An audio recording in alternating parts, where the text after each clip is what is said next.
نظریاتی زندگی گزاریں. اگر دوڑ دھوپ صرف بہترین گھر کی ہوتی، اگر دوڑ دھوپ صرف جائیدادیں بنانے کی ہوتی، اگر یہی کام ہوتا، میں کہا کرتا ہوں اگر دولت بڑی پیاری ہوتی نا تو سب سے زیادہ سیدہ فاطمہ کے گھر ہوتی. اگر یہ کوئی بہت اعلیٰ چیز ہوتی تو یہ تو وہ والا گھرانہ ہے کہ 3 دن چولہا نہیں جلا. اور کنز المال میں وہ لفظ موجود ہے کہ حضرت ابو ہریرہ فرماتے ہیں کہ اونٹ کے بالوں کی بنی ہوئی چادر سیدہ فاطمہ نے اوڑھی ہوئی تھی. اونٹ کے بالوں کی بنی ہوئی چادر، اور وہ چکی پیس رہی تھی، چکی چلا رہی تھی. کہتے حضور نے دیکھا تو نبی پاک کی آنکھوں میں آنسو ضرور آئے. اور پتہ محبوب نے کیا فرمایا؟ یہ کنز المال میں موجود ہے. محبوب فرمانے لگے شہزادی دنیا میں تھوڑی سی تکلیف برداشت کرو، آخرت کی ساری عزتیں اللہ تمہیں ہی عطا فرمائے. سبحان اللہ. یہ تھوڑی دشواری ہے. یہاں ہر بندے کی بیٹی دکھی نہیں، جس کو بھی پوچھ لیں دکھی ہے، جس سے بھی پوچھ لیں. حضرت جی دعا کرنا، پیر صاحب دعا کرنا، مفتی صاحب دعا کرنا، بزرگوں دعا کرنا. کیوں جی؟ بیٹی بڑی تکلیف میں. کیوں جی؟ کہتے سسرال والے کام بڑا کراتے ہیں. چکی پیستی ہے، لیپا پوتی کرتی ہے، اس کے ہاتھوں میں چھالے پڑ جاتے ہیں. ایسا ہوتا ہے کہ ستو کبھی آ جائیں تو پھر سارا دن ان ستووں پہ ہی گزر جائے. کبھی ایسا ہوتا ہے کہ 3 دن روزے رکھے جائیں اور ایک کھجور اور ایک پانی ملے افطار سحر کے وقت. یوں بھی کبھی وقت گزارا ہے. اور میرے عزیزوں یاد رکھنا، ہم نے جو مزاج اختیار کر لیا ہے نا اس وقت، یہ جو پوری دنیا میں گاڑیاں بھاگ رہی ہیں، ملک سے باہر لوگ جا رہے ہیں، دولتیں جمع ہو رہی ہیں، یہ ضروریات کا رٹا نہیں، یہ ضروریات نہیں، یہ خواہشات ہیں. ضروریات تو پوری ہو رہی تھی لیکن وہ جو خواہشات کی تکمیل تھی، وہ جو پڑوسیوں کی بڑی کار ہمیں پریشان کر رہی تھی، وہ جو گھر کے سامنے ایک پلاٹ تھا اور دل کر رہا تھا حویلی نہ بنا لوں، وہ جو ٹینشنیں تھی انہوں نے بہت بھگایا، لوگوں کو تھکا دیا. نظریاتی زندگی، اور نظریاتی زندگی میں کچھ کرنے کا عہد، کچھ ارادہ کیا جائے کچھ کام کرنے کا. دیکھو سارے لوگ ساری ڈیوٹیاں تو نہیں کر سکتے. میں یہ مائک اپریٹ نہیں کر سکتا، تو پھر میرا خیال ہے مجھے اس بندے کی بھی قدر کرنی چاہیے جو اسے چلا سکتا ہے. جو کام میں گاڑی میں سفر کرتا رہتا ہوں، وہ کہاں گھوم آتے ہیں تو میں تو سو جاتا ہوں کئی دفعہ گاڑی میں، لیکن ڈرائیور کو لوگ ڈرائیور کہہ کے پکارتے ہیں، حالانکہ تو سویا ہوا تھا، وہ تو جاگ رہا تھا. اس کی اہمیت کو سمجھنا چاہیے. ہم نہ زندگی میں کوئی بھی کام کریں، ایک تو کام کریں اور جو ایک کریں زندگی میں، لیکن ذرا سونا کر کے کریں. کوئی ایک مقصد بنا لیں، کوئی ایک مقصد ہو، کوئی ارادہ ہو، کوئی پروگرام ہو. نہ سمجھ آئے تو بخاری میں حدیث موجود ہے، ایک بوڑھی اماں حضور کی مسجد میں جھاڑو دیتی تھی. وہ چلو کچھ کرتی تو تھی نا یار. اور دیکھو سعادت، جھاڑو وہاں دیتی ہے جہاں 70,000 فرشتے سویرے آتے ہیں، 70 شام آتے ہیں. سبحان اللہ، سبحان اللہ. حضور کی مسجد شریف میں جھاڑو دیتی ہے خاتون. ہمارے ہاں تو خیر امام خطیب کی بھی کوئی قدر نہیں ہوتی، کوئی نہیں ہوتی. امام کبھی کو مشورہ دے لے تو کہتے ہیں اسلام زیادہ دیتا ہے، مولوی نواں لے آؤ، مشورے زیادہ دیتا ہے، اس کو چینج کرو. اور مسجد کے خادم کی کوئی حیثیت، لیکن جو مسجد میں جھاڑو دینے کی فضیلت ہے نا. حضرت بابا فرید صاحب سے جب کو بندہ کہتا تھا نا دل بڑا پریشان ہے، تو بابا صاحب کہتے تھے مسجد میں جھاڑو دیا کر، اللہ سکون عطا کرے گا. سبحان اللہ، سبحان اللہ. مائک میں نہ بولیں جی، سنیں بات. مسجد میں جھاڑو دیا کر. اٹھ نہ فریدہ ستیا تے خلقت ویکھن جا، تے متے کوئی مل جائی بخشیا تے چل تم ہی بخشیا جا. اٹھ نہ فریدہ ستیا تے جھاڑو دے مسیت، اوے تو ستا ہے تے رب تے جاگدا ہے، تیری ڈاڈے نال پرید. اٹھ نہ کچھ کر. وہ خاتون چلو کوئی کام تو کرتی تھی نا.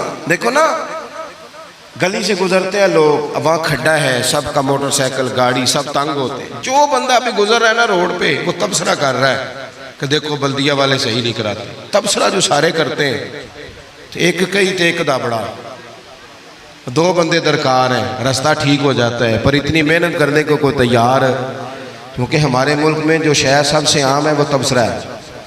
تبصرہ کرو صبح و شام جتنا ممکن ہے، تبصرے کرو، ڈیوٹی یہی ہے ہماری. وہ خاتون مسجد شریف میں جھاڑو دیتی تھی، کوئی زندگی کا مقصد تو بنایا، کوئی نظریہ تو ہے۔ صحابہ نماز پڑھ کے چلے جاتے، خاتون جھاڑو لیتی، حضور کی مسجد شریف میں جھاڑو دیتی، بیمار ہو گئی، قربان جائے، حضور تیمارداری کے لیے تشریف لے گئے، رات کو انتقال ہو گیا، ٹھنڈ کا موسم تھا، حضور کا حکم ہے جلدی تدفین کر دو، صحابہ نے تکلیف دینا مناسب نہ جانا، اس خاتون کی تدفین کر دی۔ سارا کچھ جاننے والے رسول جو فرش پہ کھڑے ہو کے عرش کی خبریں دیں، وہ تشریف لائے اور آ کر کے پوچھا خبر کیوں نہیں دی مجھے اس بوڑھی کے جنازے کی؟ کوئی کام تو کرتی تھی نا، کوئی ڈیوٹی تو تھی نا، خبر کیوں نہیں دی؟ ویسے تو وارث جنازہ پڑھ لے تو دوسرا جنازہ جائز نہیں، وارثوں نے نہ پڑھا ہو تو دوسرا جنازہ پڑھا جا سکتا ہے، حضور تو خود وارث ہے نا ساری امت کے۔ ہائے ہائے بے شک تو رسول کریم قبر پہ کھڑے ہو کے فرمانے لگے صفے بناؤ، میں دوبارہ جنازہ پڑھاؤں گا، سبحان اللہ، میں دوبارہ جنازہ پڑھاؤں گا۔ کیوں؟ زندگی میں کوئی خدمات تو ہے نا، کوئی ڈیوٹی تو ہے نا۔ پہلے تو ہم کچھ کرتے نہیں، اور اگر کرتے بھی ہیں تو صرف دوسروں کا دھیان ہی رکھتے ہیں، دوسروں پر توجہ ہوتی ہے کہ فلانا فلانا، بھئی آپ اپنا کام کریں، کچھ زندگی میں کر گزریں، کوئی ڈیوٹی کریں۔ اگر زندگی نظریاتی ہوگی، دیکھو ڈھیر سارے لوگ ہوتے ہیں، نام میرا ہی شاید آئے گا کہ مدرسہ انہوں نے بنایا ہے، مسجد انہوں نے بنائی، میرا ہی نام آئے گا اگر کہیں میں بناؤں گا، لیکن زمین دینے والے کا بھی ایک کردار ہوتا ہے، اس میں نقشہ نویس کا بھی ایک کردار ہوتا ہے، اس میں ایک اینٹ خرچ کرنے والے کا بھی کردار ہوتا ہے۔ پھر وہ کام ختم نہیں ہوتا، سریا وہ لینٹر ڈالنے والے جو ہوتے ہیں ان میں جو سریا باندھنے والا ہے وہ بھی ایک قیمتی کردار رکھتا ہے۔ پھر کہتے ہیں الیکٹریشین کو بھی بلاؤ، پھر یہاں بھی کام ختم نہیں ہوتا، پھر اور اس کے گرد ڈھیر سارے لوازمات ہیں۔ جو بندہ جو کردار ادا کر، عالم اگر کتاب لکھ بھی دے تو ہو سکتا ہے کتابت نہ کر سکے، اور اگر کاتب بھی ہو تو ہو سکتا ہے اسے پبلش نہ کر سکے۔ تو یہ کچھ نہ کچھ خدمات، کچھ نہ کچھ ڈیوٹیاں۔ حضرت مولا علی شیر خدا نے چھوٹی عمر میں کہا تھا یا رسول اللہ دین کی مدد بھی کروں گا، آپ کی حفاظت بھی کروں گا۔ 63 سال عمر پائی اور ہر میدان میں اگلی صفوں میں، ہر میدان میں اگلی صفوں میں، ہر میدان میں اگلی۔ حضور سے وعدہ کیا تھا یا رسول اللہ ڈیوٹی کریں گے، خدمت کریں گے۔ ہمارے ہاں یہاں تو منصوبہ بندی ہو رہی ہے، امام غزالی سے آ کے کسی نے کہا حضور کو بندہ مخلص ملتا ہی نہیں، یہ بھی غلط ہو گیا وہ بھی غلط ہو گیا، تو امام صاحب فرمانے لگے چل تو ہی مخلص ہو جا، تیری شکل میں تو کچھ لوگوں کو مخلص بندہ مل جائے، کچھ کر تو صحیح نہ صرف تبصرے۔ حضرت مولا کائنات نے عمر مبارک ساری دین کی خدمت میں لگائی، تو جب 63 سال کی عمر میں خنجر لگانا تو لوگ تو کہتے ہیں نا میرے پتر کا دھیان رکھنا اور میرے بچوں کا خیال کرنا اور فلانی ڈیوٹی کرنا، تو جب خنجر لگا تو حضرت علی کیا کہہ رہے تھے؟ فرما رہے تھے مجھے کعبے کے رب کی قسم علی تو کامیاب ہو گیا ہے، یہ دیکھو پانی پرن سہیلیاں تے رنگا رنگ کڑے تے پریا تے اس دا جانیے نا جس دا توڑ چڑھے۔ فرمایا دیکھو میں نے کوئی ارادہ کیا تھا، آج میں کامیاب ہوا۔ باتیں زیادہ نہیں کرنی، بس ختم کرتا ہوں۔ جب یوں نظریاتی زندگی ہوتی ہے نا، نظریاتی، پھر بندہ تھوڑی سی تکلیف بھی سہ لیتا ہے۔ کوئی کام کر رہا ہے نا بندہ، صحیح بخاری میں حدیث ہے، ایک خاتون نے آ کے عرض کیا تھا یا رسول اللہ صلی اللہ علیہ وسلم مجھے مرگی کا مرض ہے، بڑی تکلیف میں ہوں۔ اللہ کے محبوب علیہ السلام سب کے لیے دعا کرتے، بلکہ حضور تو دست شفا پھیرتے تو اللہ کرم فرما دیتا، لیکن نبی پاک صلی اللہ علیہ وسلم کی خدمت میں عرض کی یا رسول اللہ صلی اللہ علیہ وسلم مرگی ہے۔ تو آج حضور نے انوکھی بات کی، وہ پیچھے صاحبزادہ بشیر صاحب تشریف لائیں، آگے تشریف لے آئیں۔ نبی پاک صلی اللہ علیہ وسلم نے نا جی آج نظریہ سمجھایا، توجہ ہے آپ دوستوں کی میری بات پر۔ حضور فرمانے لگے اگر تو کہے تو میں دعا کرتا ہوں اللہ شفا دے دے گا، اور اگر تو کرے صبر، معنی کیا ہے؟ مرگی کے ساتھ ہی گزارا کرے، اگر کرے صبر تو پھر میرا وعدہ ہے رب جنت عطا کرے گا۔ سبحان اللہ۔ ویسے ہم پیر صاحب کے پاس، سید صاحب کے پاس، بزرگوں کے پاس جائیں، پیر صاحب ہمیں کہیں کہ گوڑا ٹھیک کرانا ہے درد کہ یہاں جنت چاہیے، ساڑھا کی جواب ہے اے گوڑے دا کچھ کرو نا جی، یہ سون نہیں دینا، یہی جواب ہے نا۔ لیکن نظریاتی لوگ نظریاتی ہوتے ہیں۔ نبی پاک صلی اللہ علیہ وسلم نے فرمایا کہ تو بتا، اگر تو کہے تو دعا کرتا ہوں اللہ شفا دے دے گا، اور اگر صبر کرے تو پھر تیرے لیے جنت ہے۔ اس خاتون نے 1 منٹ نہیں لگایا سوچنے پہ، یہ نظریاتی لوگ ہوتے ہیں۔ عرض کی یا رسول اللہ آپ دعا کر دیں رب مجھے جنت ہی عطا کرے۔ سبحان اللہ۔ کیا مطلب کہ میں گزارا کر لوں گی مرغی کے ساتھ، صبر کر لوں، مجھے اللہ جنت دے۔ حضور نے دعا کر دی۔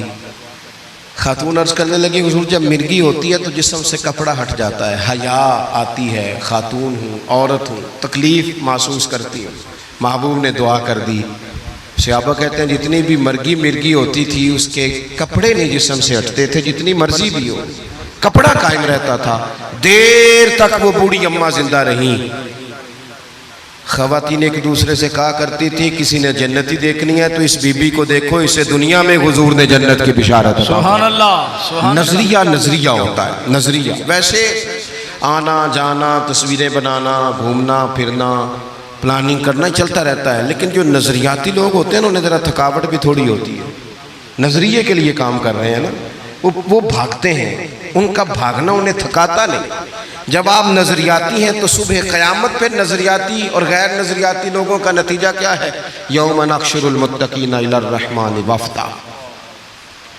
اللہ فرماتے ہیں یہ جو متقی ہوں گے نا انہیں رب کی بارگاہ میں پیش کیا جائے گا قیامت میں، پر مہمان بنا کے پیش کیا جائے گا۔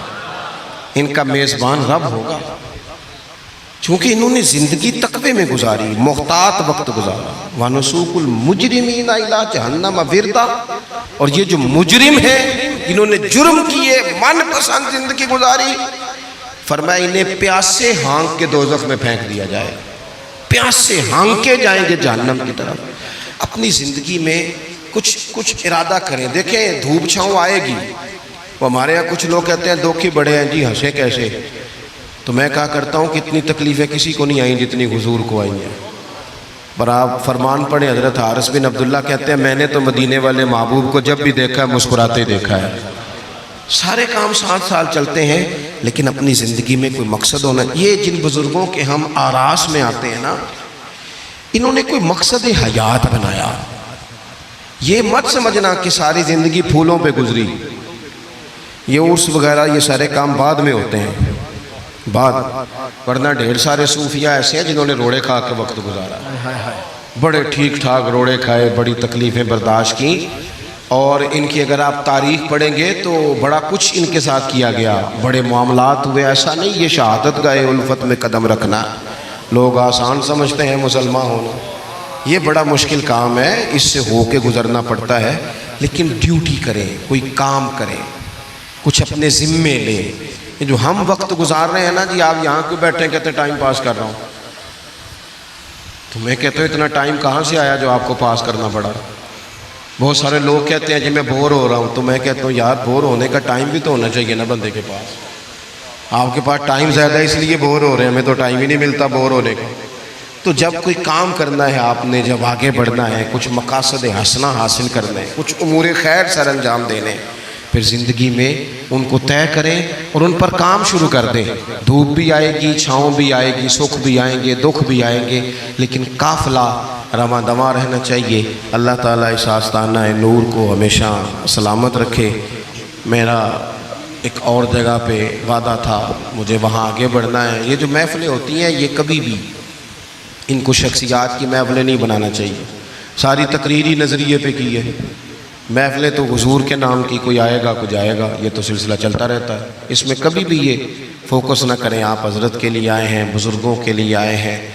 میں نے جب وعدہ کیا تھا تبھی گزارش کی تھی کہ مجھے اتنے کو بجے آپ موقع دے دیں تاکہ مجھے آگے بڑھنا ہے۔ کسی دوست کو اٹھنے کی ضرورت نہیں، بزرگ بیٹھے ہیں، سادات بیٹھے ہیں، یہ ٹھیک نہیں ہوتا، اچھا نہیں ہوتا۔ اطمینان سے بیٹھے آپ لوگ، صرف وہ 2-4 ایک سنگی جو میرے ساتھ ہیں وہ تشریف لے جائیں گے، باقی مرتب پروگرام ہے وہ اپنی ترتیب سے آگے بڑھے گا۔ آخر دعوانا الحمد